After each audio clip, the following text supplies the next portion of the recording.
Hello, I'm Jerry Fort. Welcome to Jungle Jerry's Treehouse. I'm going to do a little introduction here to this book that I'm going to read from. It's called The United States of Cryptids, a tour of American myths and monsters by J.W. Ocker. I think that's how you pronounce his name. Really cool looking book.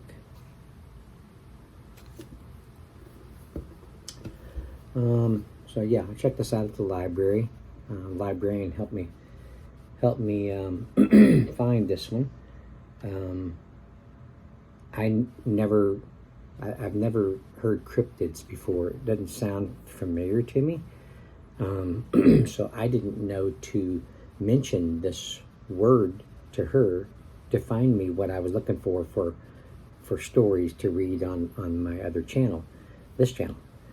So she come up with it, and it's just exactly what I'm looking for. So what are cryptids? Well, the Oxford English Dictionary defines the noun cryptid as an animal whose existence or survival to the present day is disputed or unsubstantiated. Any animal of interest to a cryptozoologist. So that's one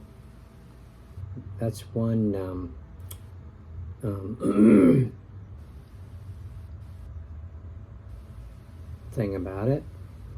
Let's see. No, I saw another one that was. Let's see what this one says. Okay. And the people also ask, a creature that is found in stories and that some people believe exists or say they have seen, but that has never been proven to exist. Bigfoot or Sasquatch is a large, hairy, human-like cryptid, particularly associated with the Pacific Northwest of North America. So, creatures like that. That's what a cryptid is. So that's what this book's about. Okay? All right, let's see. I got me some coffee here I've been drinking on. I think we got time for at least one story.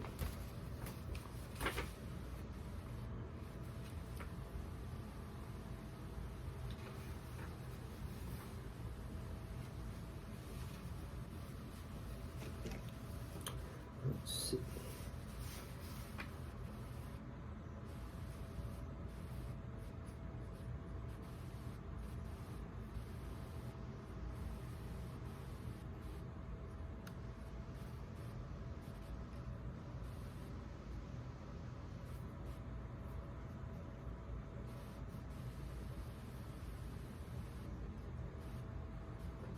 I'm just making a note in this book here. It's got water damage on it, and I think she mentioned that they were going to throw it away after I'm done with it, which I wouldn't mind having this book.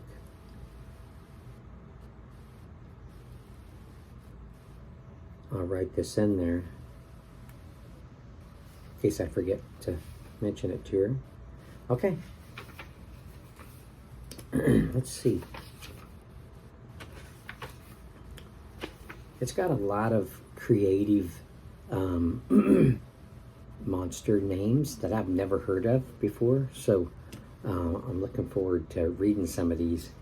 I made some copies of them so I can highlight which ones I read.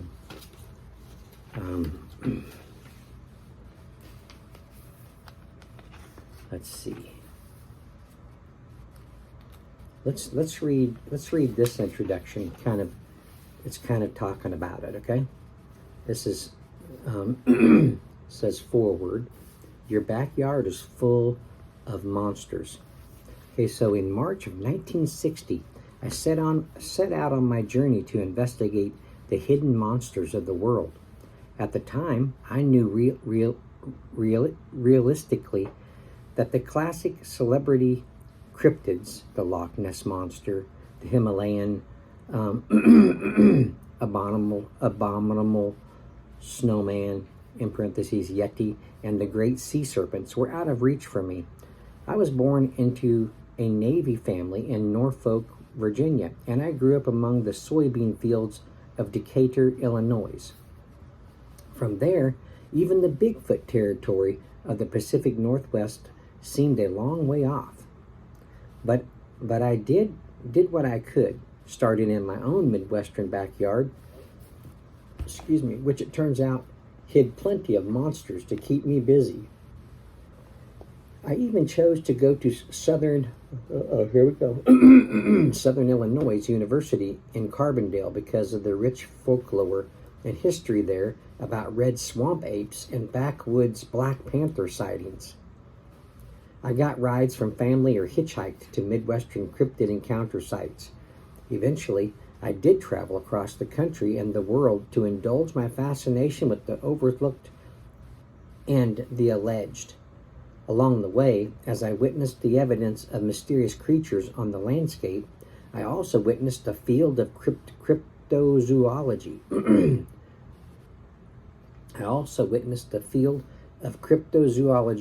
Grow and evolve and become mainstream enough that you could find these creatures in souvenir shops and at festivals too. But for me, it all started as a local mission, and I believe that's the same spirit that imbues this book you hold in your hand.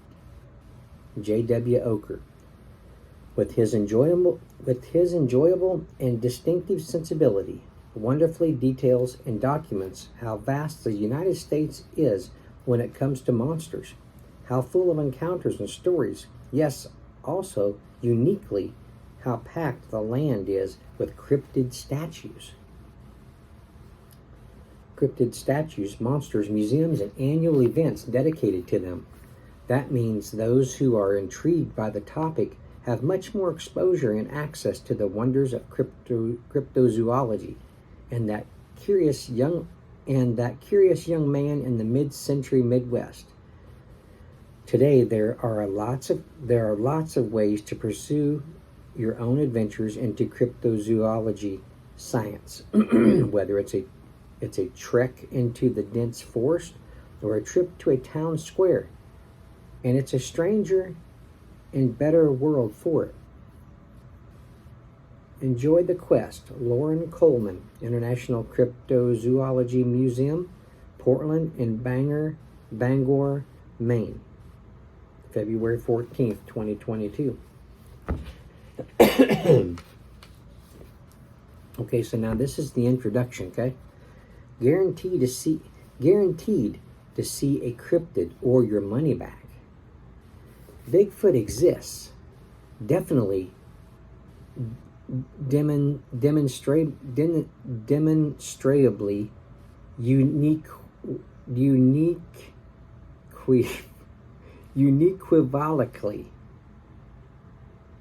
So, do lake dinosaurs, monster cats, jet-sized birds, lizard people, fish people, wolf people, moth people, frog people, and goat people? All cryptids exist. Let me prove it to you. Wait, no, let me show them to you. But first, what the heck's a cryptid? Well, I didn't know that was in there. Otherwise, I could have just read this part. A cryptid is a creature or species whose existence is scientifically unproven. Maybe it's been witnessed or rumored to exist. Maybe it's even been caught on video. But there is no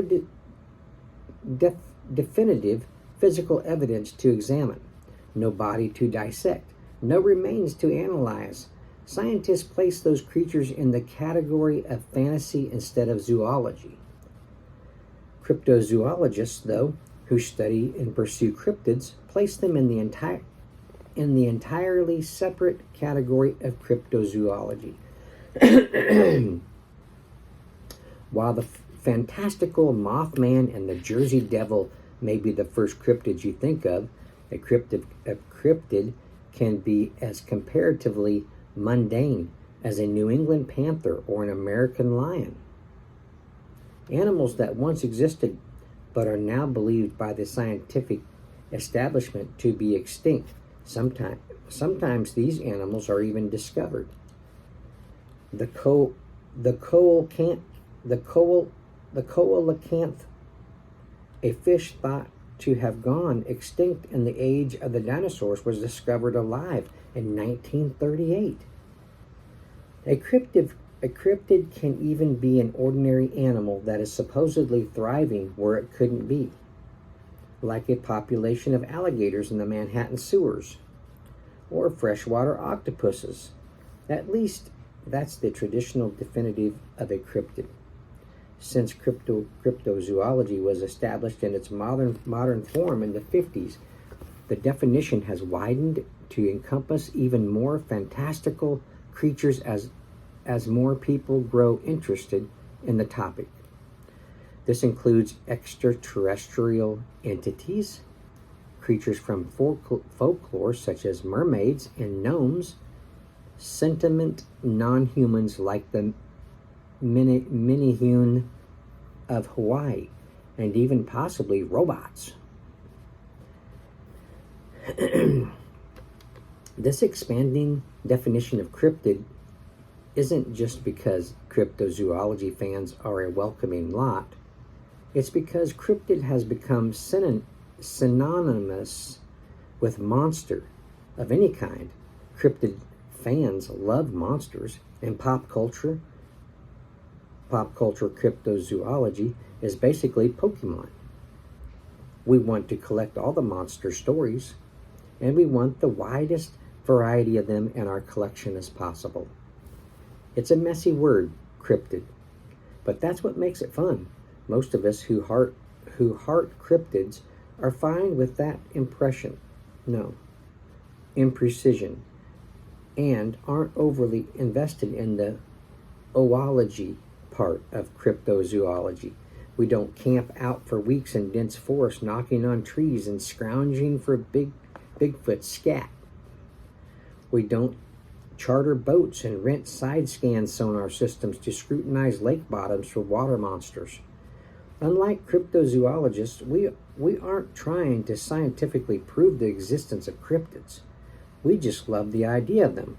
We love the stories. And whatever you think about cryptids, the stories are true.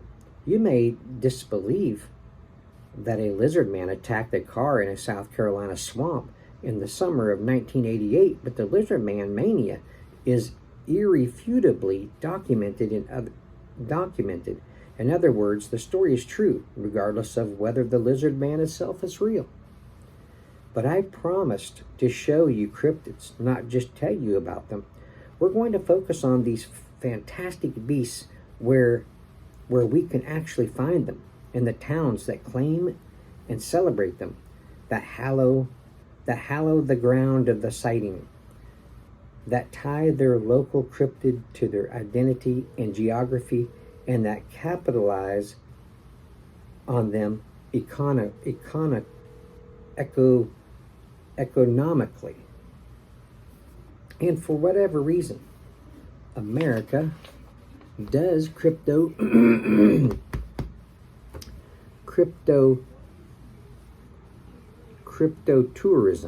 best and biggest, in parentheses, apologies to Loch Ness. According to a 2018 estimate by Lauren Coleman, founder of the International Cryptozoology Museum in Portland, Maine, cryptotourism generates as much as $140 million annually in the United States, and those tourists aren't merely following tour guides into the wilderness to prove that mosquitoes exist while looking for hairy hominids.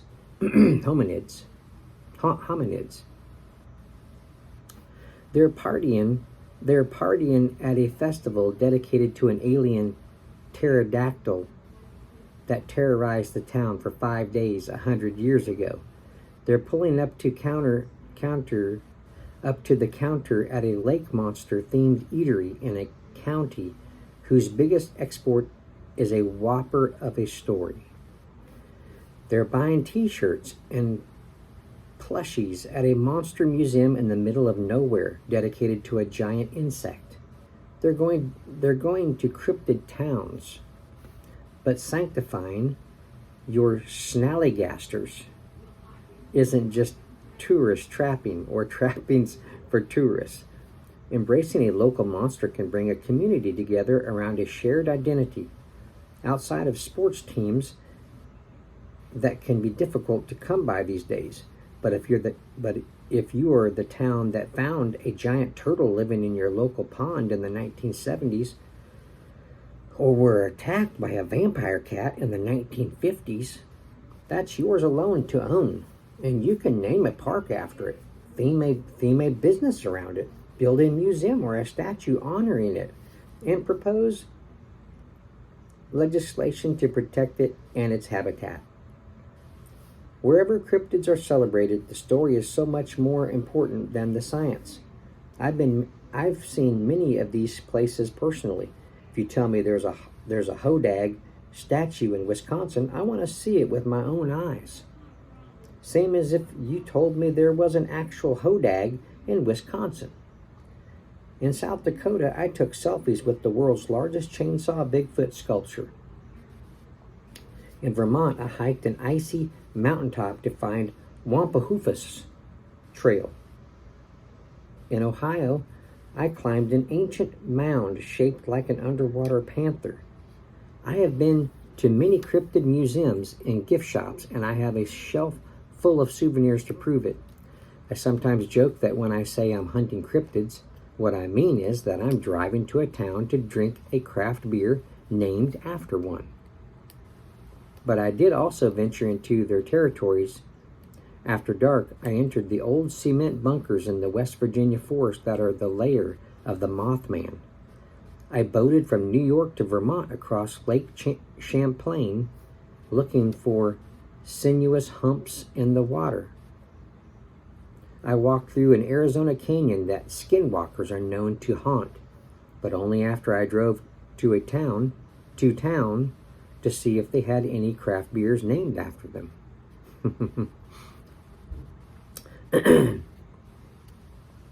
Sadly, not every town with a cryptid story commemorates it, but I haven't left those cryptids out of this book. It's not their fault.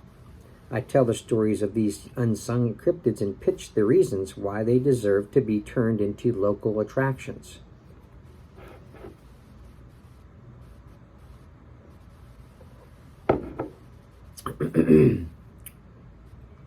And if one of these towns erects so much as an informational sign in honor of their monster because of this book, then I count this project a success, regardless of the metrics of my publisher. But cryptids exist in yet another way beyond stories and monuments. Many who love cryptids love them more as symbols of the natural world than as secrets of it. Cryptids are hopeful concepts. Hope that the world is still a diverse place full of discovery. Hope that humankind hasn't zoned every square inch of the planet for McDonald's franchises. Hope that we haven't grown bored with our mother planet, that she still harbors wonders for us. Cryptids exist as stories, as monuments, as symbols, maybe as more than that. But those three ways already make them as much a part of this planet as any official acknowledged creature in a zoology textbook. Now let's go party with some monsters, because we're going to find them. Guaranteed. Is that the end? Let's see. I think so.